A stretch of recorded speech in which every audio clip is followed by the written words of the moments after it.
Salut! Et ben écoutez, bienvenue. Je lance mes tutos sur Revit architecture, enfin Revit tout court. Je vais utiliser la version Revit 2018. Il n'y a pas énormément de changements entre 2018 et 2019. Si vous m'entendez engueuler, c'est probablement parce que mon chien est en train de faire une connerie. Voilà. Donc, du coup, on va faire des tutos ensemble pour apprendre le logiciel à la demande de mes collègues en fait. L'avantage des tutos vidéo, c'est que ça s'arrête, ça se visionne, ça se revisionne, ça se revisionne, ça se visionne encore. Et c'est pas forcément pénible pour moi du coup, parce qu'au moins vous pouvez recommencer autant que vous voulez. Donc c'est pour mes collègues de boulot, c'est pour des amis aussi qui me l'ont demandé. Mais le loup, c'est pour vous. Et si ça peut servir à d'autres personnes, et ben c'est encore mieux. Donc on va commencer. Alors, je vais pas vous faire de cours ultra théoriques sur Revit en vous disant bah ça c'est tel outil, ça c'est tel outil, ça c'est tel outil, et ça sera que de la théorie. Je préfère qu'on passe directement à la pratique. Je pense que juste des cours théoriques, il y en a une foison sur YouTube, donc c'est pas forcément hyper intéressant. Je préfère qu'on apprenne en pratiquant. C'est ma méthode. Si elle ne vous convient pas, vous pouvez trouver une autre méthode sur YouTube. Si elle vous convient, vous pouvez rester là. Alors, est-ce que vous êtes prêts? Attention, c'est parti.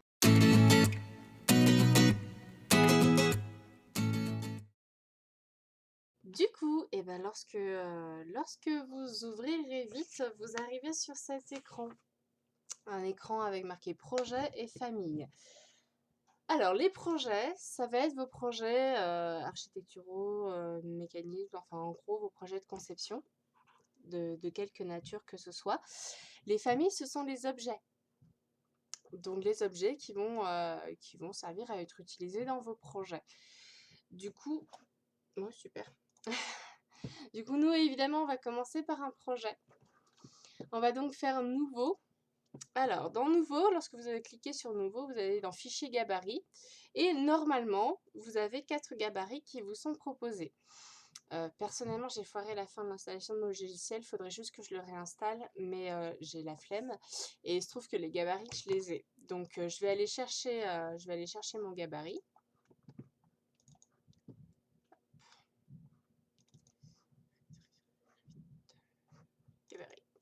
Alors, les gabarits, vous avez de base les 4 gabarits qui vous sont proposés par Revit, mais vous avez aussi des gabarits que vous pouvez fabriquer vous-même. On verra dans un autre tuto beaucoup plus tard comment on peut faire ses gabarits, ses propres gabarits. L'idée, en fait, quand on fait ce gabarit, c'est d'avoir une plage d'outils déjà définie. C'est tout. C'est tout ce qui change. C'est-à-dire que derrière, la façon de concevoir sur Revit ne change absolument pas. La seule chose qui va changer, c'est les outils qu'on met en place dès le départ quand on va commencer un projet. Donc vous avez de base 4 types qui vous sont proposés par Revit: le gabarit architectural, le gabarit climatique, le gabarit de construction et le gabarit structure. Le gabarit structure va être spécifiquement utilisé lorsqu'on doit faire des calculs et des études de structure. Ça va être surtout pour les très gros bâtiments comme les stades, les aéroports, enfin les choses absolument gigantesques.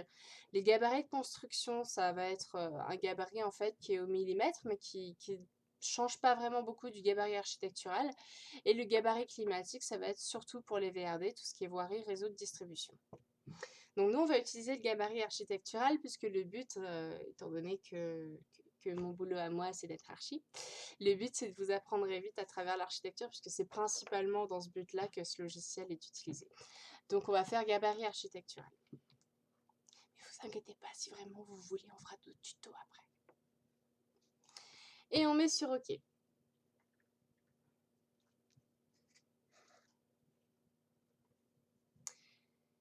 Il nous ouvre le gabarit architectural, il nous l'ouvre directement de base au niveau 0.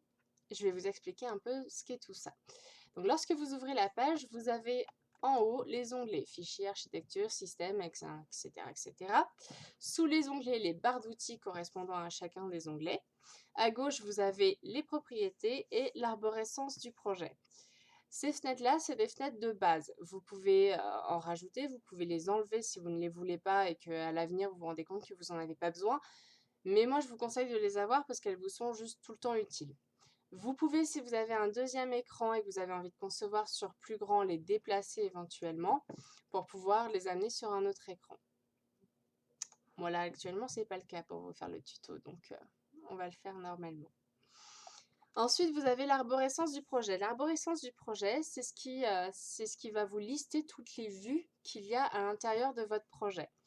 Il faut s'imaginer que pour dessiner le plan d'une maison, on vous dessine le plan du rez-de-chaussée, on vous dessine le plan de l'étage, on vous dessine le plan de la toiture, on vous dessine le plan de la façade, on vous dessine des vues si jamais on vous fait des vues. Donc en fait, on vous fait beaucoup de feuilles différentes. Et bien toutes ces feuilles-là, elles sont réunies dans l'arborescence du projet. Donc de base, on vous propose le niveau 0, qui est le niveau le plus bas, le niveau 1, le niveau au-dessus, le niveau 2, le niveau encore au-dessus, et le plan de masse. Alors qu'est-ce que c'est le plan de masse? C'est comme si vous regardiez votre maison en étant dans un hélicoptère. Voilà, vous êtes sur un hélicoptère, vous voyez votre maison en bas, et bien ça c'est le plan de masse. Ensuite, les plans de plafond, comme leur nom l'indique, c'est souvent les faux plafonds. Les vues 3D, ça va être les différentes vues 3D que vous allez configurer pour pouvoir faire vos rendus ensuite derrière. Et les élévations, élévation est, nord, ouest, sud. Il y a mon chien, toutes mes excuses. Donc élévation est, nord, ouest et sud, c'est les façades en fait. Si vous vous mettiez au nord, que vous étiez par terre et que vous regardiez la maison, c'est la vue que vous verriez. Faut que j'arrête de te papouiller, Crapou, parce qu'après je vais pas faire mon tuto correctement. Du coup, on va dessiner une maison à partir du petit plan que je me suis amusée à faire. Ce sera une petite maison de plein pied. Je vous mettrai le plan à la place de ma tête en bas à droite. Et puis je vous l'augmenterai de temps en temps pour que vous puissiez le revoir avec un peu plus de précision, histoire que ça soit un peu plus sympathique. Donc d'abord, on va aller sur une élévation. Celle que vous voulez, je m'en moque. Moi, je vais prendre la est, mais encore une fois, vous pouvez faire ce que vous voulez. Quand vous allez sur cette élévation, il vous montre que le niveau 0 est à 0, le niveau 1, il l'a placé à 3 mètres de haut, le niveau 2, il l'a placé à 6 mètres de haut. Ça, vous pouvez le modifier et le changer autant que vous en avez envie. Par exemple, si j'ai envie que mon niveau 1 soit à 2,75, je décide de le mettre à 2,75. Si je veux qu'il reste à 3 mètres, je décide de le laisser à 3 mètres, etc. etc. Si j'ai envie, je peux aussi supprimer les niveaux qui seront inutiles. Là, en l'occurrence, mon niveau 2 ne sera pas utile puisqu'on va faire une maison de plein pied. Donc, je sélectionne mon niveau 2, je fais Supre sur mon clavier. Et là, il me dit « Avertissement peut être ignoré, la vue niveau 2 sera supprimée ». Il vous donne un avertissement parce que vous êtes allé dans une élévation pour supprimer le niveau 2. Si vous allez directement dans l'arborescence du projet, vous avez directement sélectionné votre niveau, vous pouvez le supprimer sans rien qui vous demande. Donc faites attention parce que si vous faites une fausse manip sur l'arborescence, vous êtes mal foutu. Sur le niveau 2, quand vous êtes en élévation et que vous décidez de supprimer, il se dit que peut-être que c'est une fausse manip, donc il vous fait un avertissement pour que vous puissiez annuler. Là, en l'occurrence, on n'en a pas besoin. Je vais l'enlever directement et eh ben, il ne me l'a pas supprimé dans mes élévations et je vais le supprimer sur mes élévations. Voilà. Et je vais revenir... Alors, non, je ne vais pas revenir au niveau 0. D'abord, je vais créer les fondations. Pour commencer à faire une maison, on coule d'abord des fondations qui servent à venir prendre un mur de soutènement qui servira ensuite à faire la dalle et à monter les murs de la maison. Donc, je vais créer mon niveau de fondation. Donc, pour ça, je vais dans le niveau. Je suis dans l'onglet Architecture, très important. Et je suis tout à droite dans Référence Niveau. Donc, je sélectionne Niveau. Je vais sur Niveau et je vais créer sous mon niveau 0 mon fameux niveau de fondation. Il me l'a appelé niveau 3 parce que lui, dans sa tête, il avait le niveau 0, il avait le niveau 1. Donc la suite logique pour lui, c'est le niveau 3. Sauf que là, c'est pas le cas. On est en dessous du niveau 0. Le niveau 3, ça ne nous intéresse pas. Donc, je me remets sur mon élévation pour que vous ne soyez pas perdus. Donc du coup, je vais venir cliquer sur là où c'est écrit niveau 3 et je vais appeler ça fondation. Et automatiquement, en faisant ça, il va me proposer de renommer toutes les vues correspondantes. Je vais lui dire oui. Et dans mon arborescence de projet, mon niveau 3 s'appelle maintenant fondation. Hop. Je vais ensuite vouloir qu'il soit à moins 60. Alors, il faut savoir que les fondations pour une maison, surtout une maison de plein pied, sont compris entre moins 50 cm et moins 70 cm. Nous, là, on va partir sur moins 60, qui est la moyenne des deux. On se fait une petite généralité. Mais en vrai, c'est vraiment l'étude de sol qui va définir la profondeur et la taille réelle de vos fondations. Donc ça, c'est pour dessiner. Mais il faut savoir qu'en exécution, une fois que toutes les études de sol sont faites, ça peut changer. Tout l'intérêt d'avoir des niveaux, puisqu'après, il suffit juste de changer la hauteur. Donc quand on est sur fondation, on arrive sur moins 60. Voilà, j'ai cliqué là-dessus pour avoir mon moins 60 et il m'a fait fondation. Ensuite, il m'a... Alors, je me rends compte que je suis allée un peu vite. Vous voyez, il a un peu superposé fondation avec niveau. C'est pas vraiment ce qu'on lui demande parce que du coup, c'est un peu illisible, quoi. Donc, on va cliquer sur cette petite chose-là qui permet de faire un coude et qui permet de le rendre parfaitement lisible en le mettant en dessous. Si on veut, avec les petits ronds, on peut encore le descendre plus bas. C'est souvent le cas quand on enchaîne des petits niveaux, des demi-niveaux, quand on travaille. Une fois que j'ai mon niveau de fondation, je vais aller dans mon plan d'étage et je vais revenir sur fondation. Et là, je vais commencer à dessiner mes murs de soutènement. Donc, je dessine même pas encore les fondations, je dessine les murs de soutènement, ce qu'il y a au-dessus. Donc, je vais dans mur. Je vais prendre mur de base, générique 200, c'est des parpaings de 20 cm, c'est ce que je veux. Et donc du coup, je vais d'abord, pour vous montrer, je vais voir comment est fait la structure d'un mur de 20 cm. Je vais dans modifier le type, qui se trouve juste ici. Ça va m'ouvrir les propriétés du type et je vais aller dans structure, modifier. Et là, il m'ouvre l'assemblage du mur. Et cet assemblage-là est super important. Vous avez deux lignes grises qui sont les limites de la couche. Ces limites-là, en fait, vont venir définir entre les deux. Il va se trouver ce qui, pour lui, est le porteur. Qu'importe si en vrai ça a une fonction de porteur ou pas, pour lui, c'est le porteur. Ce qui va se trouver entre ces deux lignes grises. Donc moi, en l'occurrence, la fonction de ce mur-là, c'est bien porteur. On est bon.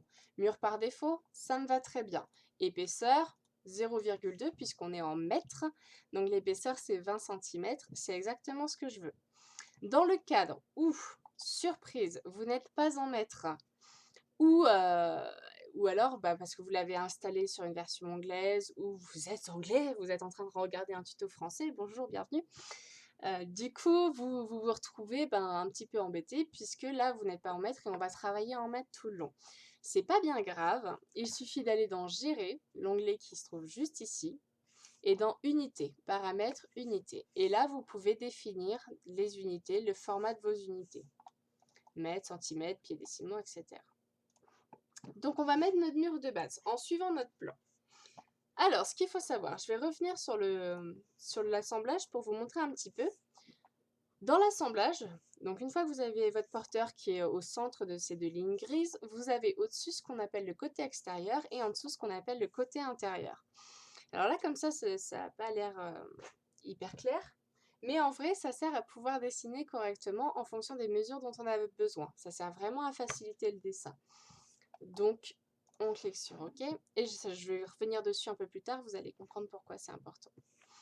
Et moi, j'ai principalement coté mon dessin, puisque là, je me fais plaisir. Donc, j'ai pu commencer par l'intérieur pour dessiner l'extérieur.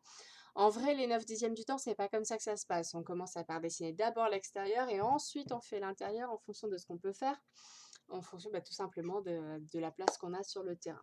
Comme là, c'est un tuto, je peux faire un peu ce que je veux et donc j'ai décidé de le faire via l'intérieur de la maison. Donc du coup, je le fais sur l'intérieur. Comme je le fais sur l'intérieur, je vais décider de prendre mon mur au nu fini intérieur ou au nu porteur intérieur. Je vous explique. Vous avez plusieurs façons de dessiner un mur, soit à l'axe du mur. Si vous dessinez à l'axe du mur, eh bien, vous vous rendez compte que ça se met pile au milieu du mur. Donc l'axe du mur, c'est vraiment, on va prendre toutes les couches du mur. Si par-dessus j'ai de l'isolant, de l'enduit, machin, on fait la moitié, le milieu, et on dessine au milieu. L'axe du porteur, c'est juste le milieu de cette fameuse couche qui est entre les deux lignes, ou de ces fameuses couches qui sont entre ces deux lignes grises. Là, en l'occurrence, comme j'ai qu'une couche, c'est pareil que l'axe du mur. Le nu fini extérieur, c'est quand on prend toutes les couches du mur et qu'on se place pour dessiner juste à l'extérieur. Le nu fini intérieur, quand on prend toutes les couches du mur et qu'on place pour dessiner à l'intérieur. Le nu porteur intérieur et le nu porteur extérieur qui est sur le même principe, mais encore une fois, sur ce que lui considère comme étant le porteur.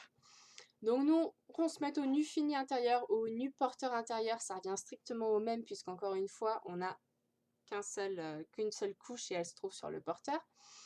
Donc, voilà, prenons un nu fini intérieur, tiens, soyons fous. Du coup, j'ai plusieurs façons de dessiner en fait.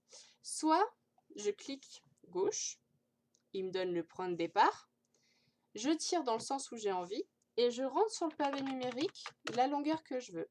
Et là, pouf, c'est miraculeux, il me l'a fait de la longueur que je veux.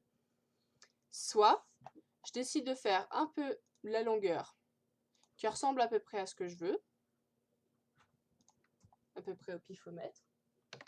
Et ensuite, derrière, je vais redonner les dimensions qui m'intéressent. Donc, pour redonner les dimensions qui m'intéressent, là, on sait qu'on a la bonne dimension.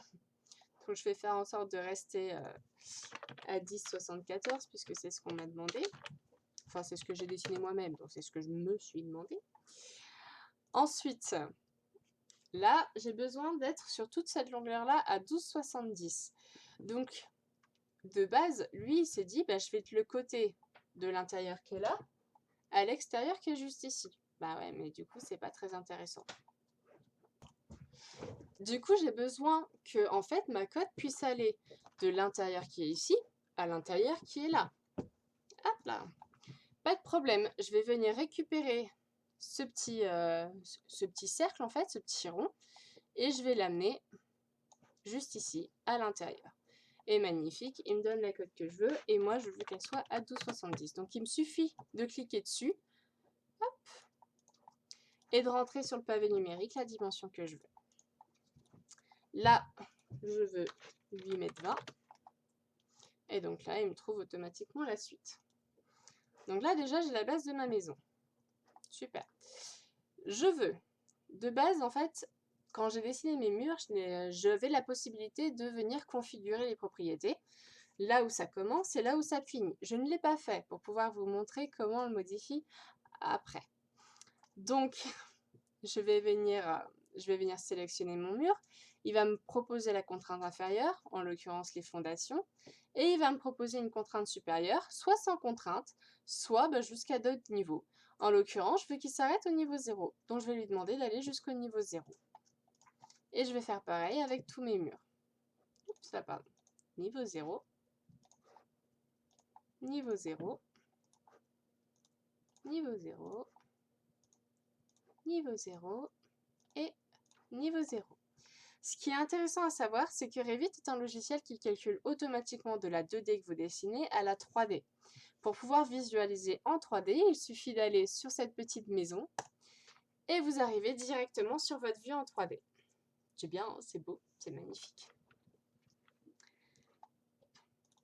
Si j'avais voulu, j'aurais pu directement, avant de commencer à dessiner, ça aurait été plus rapide, aller dans le mur de base, générique, et faire ma contrainte inférieure et définir directement ma contrainte supérieure juste avant de commencer à tracer mes traits.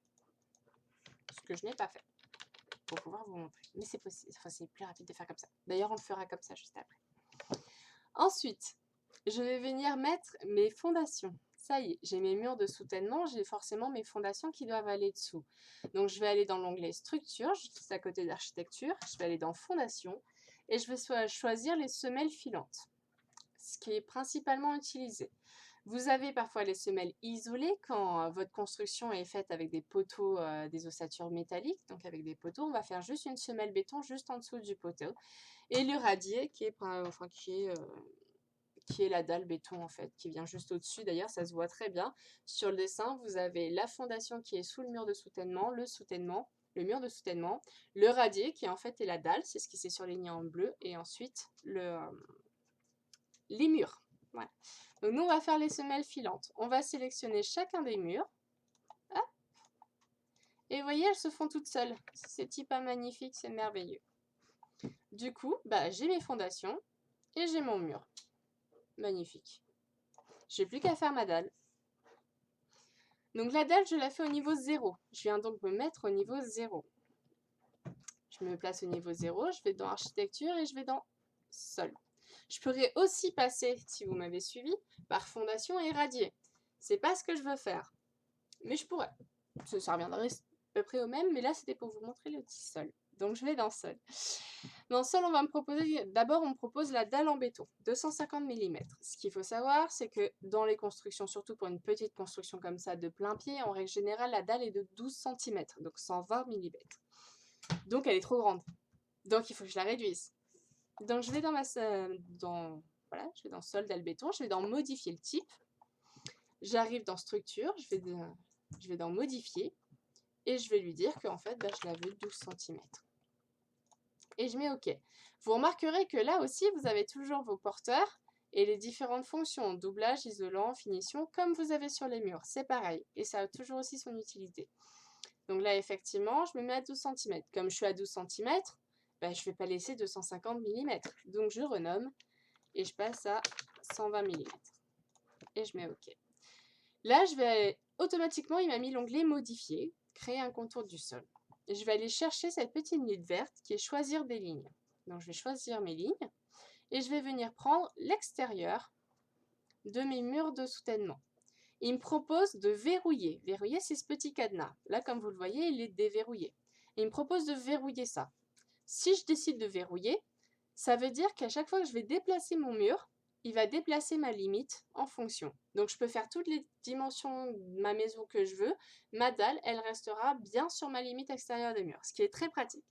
Là, en l'occurrence, je veux pas. Mais on va le faire après. Mais là, comme ça, je veux pas. Donc, je vais quand même sélectionner tous mes extérieurs. Voilà. Et je vais venir faire l'outil décaler. Pourquoi? Parce qu'une dalle, c'est liquide quand ça vient être coulé. Et donc, pour pouvoir couler une dalle en béton, on vient placer au-dessus des murs de soutènement ce qu'on appelle des planelles. C'est une petite lame en béton qui permet de faire le coffrage pour pouvoir couler la dalle. Pardon. Donc, l'idée, c'est que dans les plans d'exécution, on stipule la planelle. Donc là, je vais venir dans décaler, qui est juste ici. Je vais décaler de 4 cm. Souvenez-vous, on est en mètres, donc 4 cm, c'est 0,04. Je ne vais pas copier, parce que sinon, il me copie la ligne, mais c'est pas ce que je veux juste qu'il me décale cette ligne-là. Et je vais venir décaler vers l'intérieur ma dalle.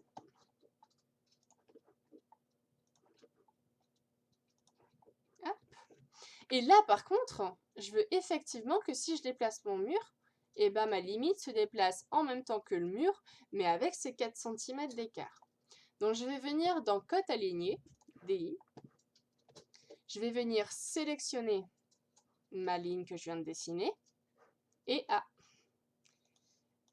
comme vous voyez, il ne veut pas me sélectionner mon bord de mur, mais moi je veux qu'il me sélectionne mon bord de mur. Et il ne veut pas me le sélectionner parce que sur les cotes, je suis à axe du mur. Il faut que je me mette à face du mur et à référence individuelle. Et là, vous voyez, il n'y a pas de problème. Et là, je verrouille. Hop.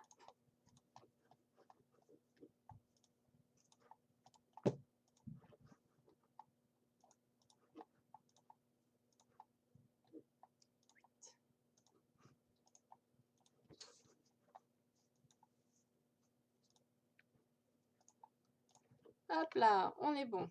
Je pense que j'ai verrouillé toutes mes lignes, on valide. Souhaitez-vous que les murs qui atteignent cet étage soient attachés à sa base? Alors là, je vais répondre non. Juste après, je vais répondre oui, mais juste pour pouvoir vous montrer la différence entre les deux. Lorsque je reviens sur ma 3D, ah, il me les a attachés. J'ai dû répondre oui.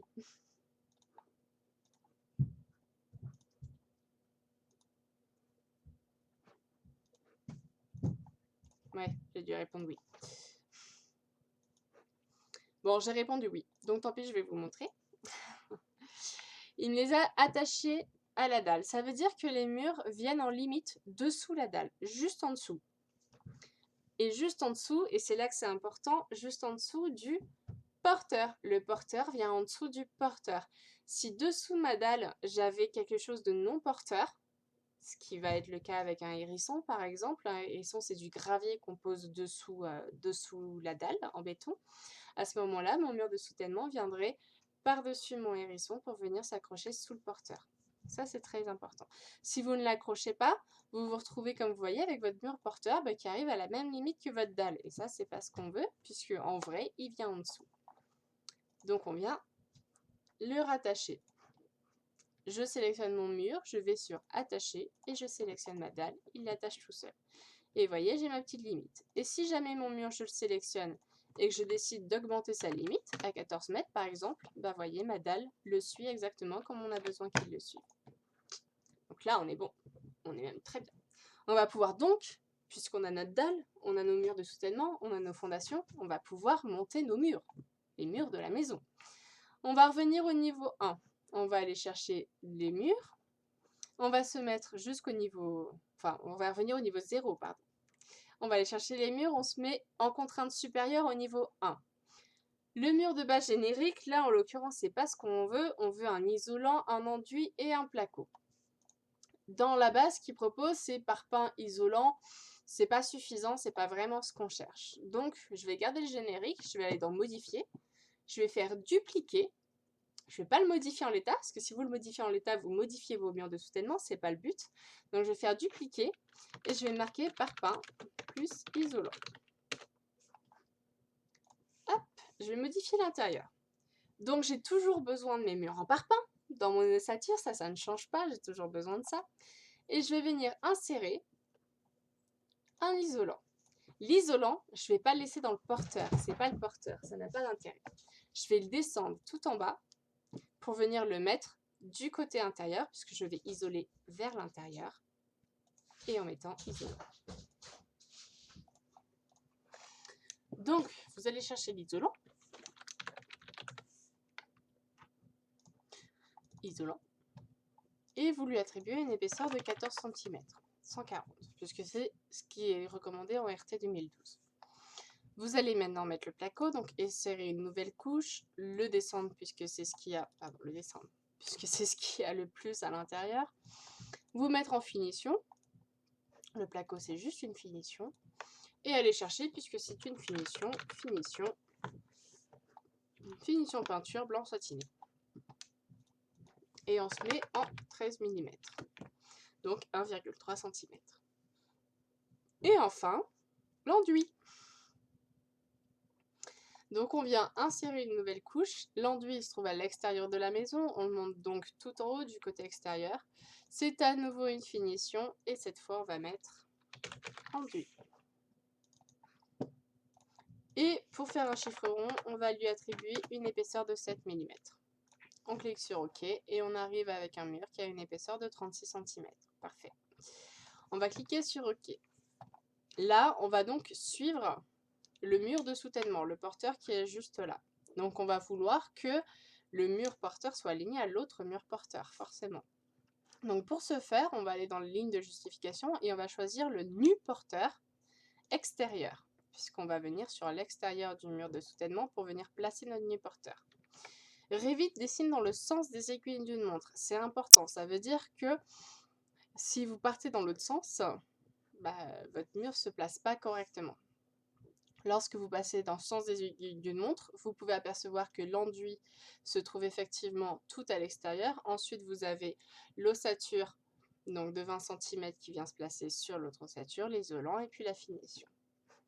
Donc, on vient sélectionner hop, les extérieurs de ces fameux murs de soutènement.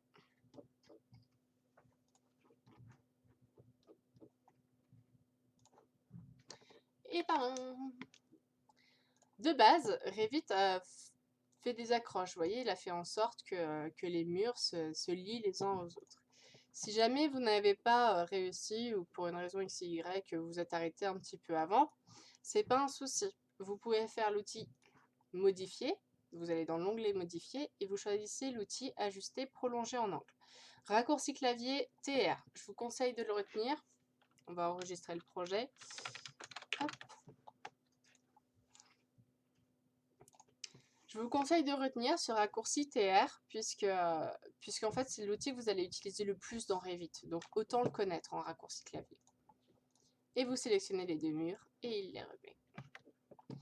Et quand vous passez en 3D, magnifique, vous voyez que vos murs ont commencé fondation niveau 0 et elles sont allées au niveau 1 comme vous l'avez demandé. Si vous sélectionnez votre mur, vous voyez dans les propriétés qu'il est toujours en contrainte inférieure au niveau 0 et en contrainte supérieure au niveau 1, comme vous lui avez demandé.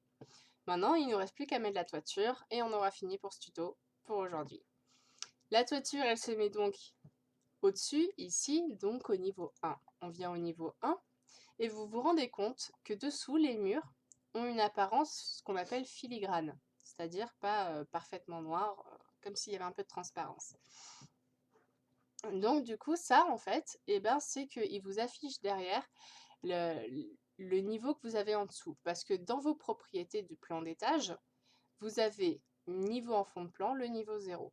Mais vous pouvez très bien décider de n'avoir aucun niveau.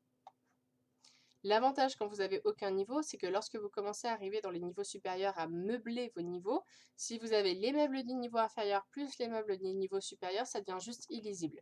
En revanche, là, on en a besoin puisque ça va nous servir à placer la toiture. Donc je vais redemander d'avoir le niveau 0 et j'applique.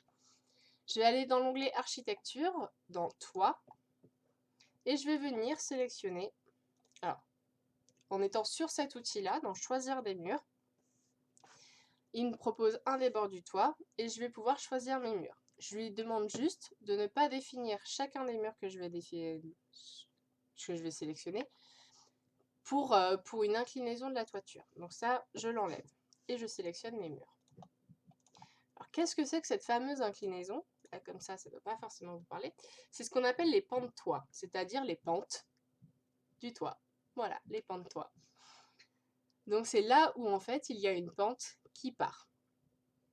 Donc nous, dans ce cadre-là, on va avoir envie d'avoir... allez, on va faire un petit test pour pouvoir avoir ce qu'on appelle une toiture à 2 pans. C'est-à-dire que dans la lignée de la toiture, il n'y a que 2 pentes. Donc pour ça, je vais aller sélectionner ma ligne ici. Donc là, il n'y a aucune inclinaison. Donc c'est comme si j'avais un toit plat. Je vais dire que ça définit l'inclinaison. Et je veux une pente à 30%. Les PLU parlent en pourcentage, les charpentiers couvreurs parlent en pourcentage, Revit par contre parle en degrés. Donc à vous de vous souvenir de vos cours de trigo et de savoir que c'est donc l'arc tangente de votre pourcentage qui vous permettra d'avoir le degré. Donc de base, arc tangente de 30 divisé par 100, c'est-à-dire 30%, ça fait 16,67 degrés. Hop. Idem, c'est 67.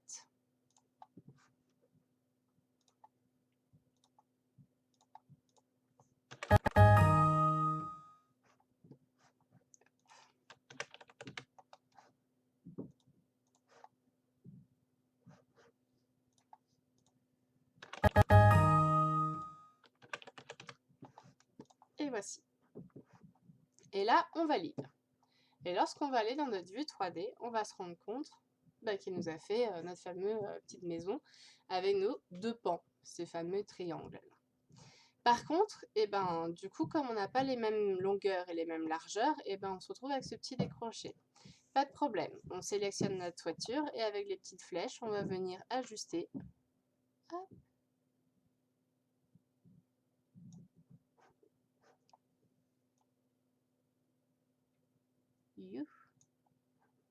Voilà, on va venir ajuster pour avoir quelque chose de tout droit. Donc maintenant, il faudrait que nos murs puissent venir monter jusqu'à notre toit. Pas de problème. De la même manière qu'on avait attaché nos murs à notre sol, on va venir attacher nos murs à notre toit. Donc on va sélectionner le mur, on va faire attacher et on va sélectionner la toiture. Et il va venir se mettre, comme vous pouvez le voir, selon la longueur du toit. Idem. Et il nous crée le pignon tout seul. Et on fait ça pour tous nos murs.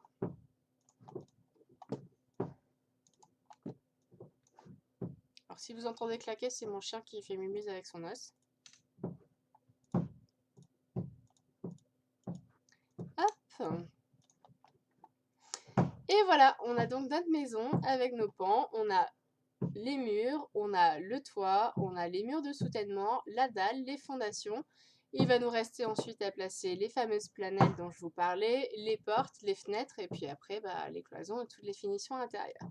Ça va faire l'objet des tutos suivants. Pour ce soir mes amis, c'est fini et on se retrouve très bientôt.